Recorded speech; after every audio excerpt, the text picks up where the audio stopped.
We can call this a field of dreams for West High alum Ryan Matthews. It's already Sunday there, and we still have 31 minutes before it's Sunday here. Magic. Sunday highlights on Saturday only on KBAK. I'm from Bakersfield, outnumbered by Dodger fans. How can we convert them here to the orange and black side? There's never a good loss, but some are just downright worse than others. And this one, well, it's pretty bad for CSUB. It's back to the grind for David Carr. This is day 2 of 2-a-days here at Niners training camp. As an Olympics major fan here, I wish she would have brought her medals to town. To show that I have no allegiance whatsoever, my jacket has a red stripe and a blue stripe. I'm ready for a great game tonight. But before I make my way to San Jose, I'm going to ride that Big Dipper behind me. CSUB hosting Idaho, and games don't get much more thrilling than this. 2 buzzer beaters in the same game. You don't see that every night. Runners trying to snap their 3-game losing streak. Stephon Carter hoping for a big night, but the Vandals jump ahead early. Kyle Barone the slam off the alley-oop. Then it's Sean Henderson driving and scoring. The Vandals led by as many as 14. Runners would chip away though. Late first half, Donovan Bragg slams that one home. Now in the second half, it's Stephon Carter working down low, gets that shot to fall. With just seconds to go, Runners trail by 3. They get it to Carter, the buzzer. He sends the game to overtime. And in the extra session, it looks like Cal State will cruise to the win. There's Carter for 2. He'd get 2 more right here. He had 25 points for the Runners. They had a 6-point lead in overtime. But a big mistake here. Trying to eat some clock, they commit a turnover. And Jeff Ledbetter goes coast to coast for the easy layup. Runners lead by 2. Seconds to go. Idaho gets the ball to Ledbetter. And at the buzzer, he stuns the Runners. The 3 gives Idaho the win. Cal State falls 78-77. Just to put so much energy. Amazing stuff out there tonight. That was the nightcap of a Rabobank Arena doubleheader today. Earlier in the day, more thrills with the Condors on the ice against Ontario. And the team looking for back-to-back wins. First period, already on top 1-0. Stephon Goulet goes coast to coast for the goal. 2-0 Condors, still in the first. Jean-Francois David buries that pass in the back of the net. It's 3-0 Bakersfield, but that lead would evaporate in the second period. Michael Pellick ties the game. Later on in that second period, a big crash in the net, but watch Joey Ryan helping out his goaltender. He pulls the defender out of there and says, hey, get off my goaltender. Third period, still tied at 3 apiece. Sean Germain unties it, and Ontario takes the lead late. 44 seconds to go now. Condors on a power play. Peter Zingoni bangs home the rebound, and this game's all tied up at 4. We go to overtime. Condors again on the power play. Naglich appears to win the game for the Condors with that goal, but the refs wave it off. For the 4th straight game, the Condors had a goal waved off, and Marty Raymond is furious. So we go to a shootout. Stephon Goulet buries that one home. Then Zingoni gets it past the goaltender right there, and the Condors somehow win this game 5-4. Every night, it's a new story. NFL playoffs now. The Atlanta Falcons cruise to the best record in the NFC, but they are 1 and out in the postseason. Green Bay making it look all too easy tonight at the Georgia Dome. Score tied at 14.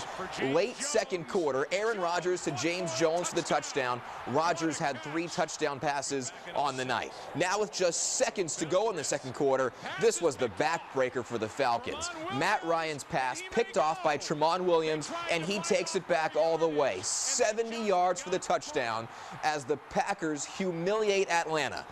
48-21. And by the way, Green Bay didn't punt once in this game. It was a special day. We kind of did what we wanted to do. Great game in the AFC. Steelers, Ravens. These 2 teams hated division rivals, and here's why. Hines Ward and Ed Reed go at it right there. Late first quarter, Ben Roethlisberger under pressure gets hit. Ball falls on the ground. The players think it's an incomplete pass, but the refs never blow the whistle. So Corey Redding alertly picks it up and takes it in for the touchdown because it was ruled a fumble. Ravens were cruising. They led 21-7, but a big second half from the Steelers. Roethlisberger to Hines Ward there, ties the game, and then Rashard Mendenhall puts the Steelers ahead 31-24. Baltimore, though, has a chance late. 4th down, Joe Flacco's pass, incomplete as TJ Houshmandzadeh couldn't hang on. Steelers win it 31-24. They did start fast. We got behind. Most exciting day in sports I've seen in a long, long time. This is now the office of former Cal State wrestler Brian Travers. He's taking the skills he learned on the mats into the cage, making a career as a mixed martial artist. I was done competing in wrestling at age 22 for the Pac-10, and I've been competing since I was 6 years old, so I hadn't got the competitive juices out of my system yet. Travers now devotes nearly every waking minute of every day training with Eric Nolan, who's produced a number of mixed martial arts world champions. Nolan expects nothing less out of Travers. The strongest part of Brian's game inside the cage is his will. You can't break the man's will. He'll be in a fight, it'll be a hard fight, it'll be a long fight. His first world title fight, he was fighting a guy from Ken Shamrock's Lions Den. The guy was big, the guy was mean, the guy was a machine, the guy had a lot more experience. The guy hits him with a flying knee right in the face. The guy was running across the cage, Brian's running across the cage. The guy slams him right in the face with a flying knee. Brian just grabs him, slams him head first in the ground. The man doesn't quit. That will combined with athleticism makes Travers a scary foe. He's added a number of disciplines to his repertoire, like boxing, judo, and jiu-jitsu. All are fair game in the cage. Everybody's good at everything, so I still believe that wrestling is the best base for mixed martial arts, but you have to know how to kickbox, you have to know your submissions, you have to know everything now to even compete in the sport. Travers' goal is to compete in the Ultimate Fighting Championship, the highest level of MMA. It would be the pinnacle for this athlete, who takes his job very seriously. It's not a bar fight, it's not a bar brawl. You have two professional athletes going at it in there. Probably about a year and a half away, he'll be about as good as anyone on the planet. And at that point in time, we're going to have a lot of fun. This is Ocean Beach in San Francisco, the backdrop for the start of Stage 3 of the Tour of California. But this stage is no day at the beach for the riders. They face 4 steep mountain climbs plus 2 sprints on their way to Santa Cruz. Lance Armstrong, Levi Leipheimer, and Mark Cavendish, all the usual stars present for Stage 3, and even one from the silver screen. Movie star Robin Williams on hand to send the riders off and say a few words to Eyewitness News. My thoughts on cycling? I love it. I love riding. I gotta go do it right now. After seeing these guys take off, I gotta go. Now let me go ride very slowly, but still get out on a bike. This stage had a little bit of everything. The brilliant backdrop of the ocean at the start, steep mountain climbs and descents through the foggy peaks in San Mateo County, all capped off by a sun-splashed finish on the boardwalk in Santa Cruz. David Zabriskie won a photo finish, beating Michael Rogers to the line by 0.04 of a second. I thought he might have got me at the line, and I felt kind of stupid for taking my arm off, but yeah, it worked out, so yeah, I didn't know. Zabriskie clipped third-place finisher Levi Leipheimer by 0.06. Leipheimer won this stage a year ago, en route to his 3rd Tour of California title. I was kind of questioning what to do, what would be the right thing to do, because there is so much racing to come, and but I believe in my team, and yeah, it's great to be in the leader's jersey. I've never been in that jersey here. So today's finish, the best finish so far in this Tour of California. But if you were trying to watch it at home, there's a good chance you didn't see it happen live. That's because the network broadcasting the race decided to dump out of coverage to bring you hockey instead. On his Twitter page, Lance Armstrong called the move pathetic. To most of us, this game is ping pong. But to Ethan Chua, it's table tennis. This pint-sized player has super-sized talent. He's ranked number 1 among 10-year-olds in California. In fact, he started playing before he was tall enough to see over the table. My coach didn't coach me because I was too small, so I needed to pick up the balls. Then I started playing. Ethan's sister Marielle has been ranked near the top herself. The pair have a healthy sibling rivalry. We get really competitive whenever we play against each other, and we make bets almost every time we play. It's kind of like who's better, because technically he's a lot better than I am, but I'm always able to beat his butt. The key to the game is quickness. If you're not fast enough, you won't win. Ethan and his sister learned that lesson while training in China, home to the best players in the world. They've spent months in the Far East, where winning is everything. It's crazy. They could beat me. Like, they're so quick, and they're like they would train every day, and they would only get like half a day off every week. And then on Sundays they would work out and run like 12 laps. Like any true champion, Ethan is always looking to improve. He dreams of gold, Olympic gold.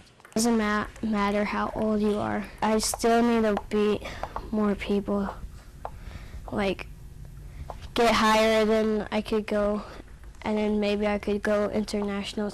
This is the start line for Stage 5 of the Tour of California from Visalia, and out of the blue, all of a sudden, all eyes of the world are on this stage. Floyd Landis today alleging that a number of the top American cyclists, including Lance Armstrong, took performance-enhancing drugs. Back in the day, there was all this talk, oh, Floyd has pictures of a refrigerated motorcycle.